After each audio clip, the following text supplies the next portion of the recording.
Did you know Zimbabwe and South Africa almost became one country? Well, that was in 1922 when Zimbabwe was still called Southern Rhodesia.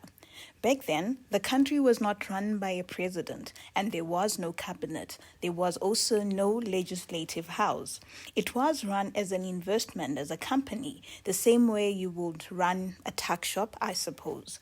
So the company that owned Southern Rhodesia was called the British South Africa Company, the BSAC, which had been created by Cecil John Rhodes in 1889. But circa World War I, things began to change. The white colonists wanted to control their own affairs. They no longer wanted to be just shareholders in Rhodesia's empire. So the British government sent forth the Buxton Commission to decide if Southern Rhodesia was ready for self-government. And that is where things began to get interesting. There were two options. Option 1 meant joining the Union of South Africa, which was made up of the Cape, Natal, Transvaal, and Orange River colonies, and then Southern Rhodesia, now Zimbabwe, would become the fifth province. Option 2 was to form a responsible government where Southern Rhodesia would be a self-governing colony under the British Crown. And the decision was then put to a referendum. And so the white owners, the settlers of Southern Rhodesia, were given the opportunity to vote.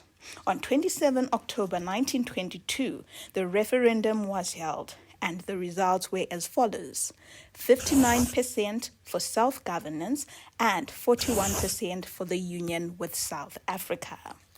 Leading this fight for independence from the BSAC was South African-born Sir Charles Coghlan, who went on to become the first Premier of Southern Rhodesia in October 1923.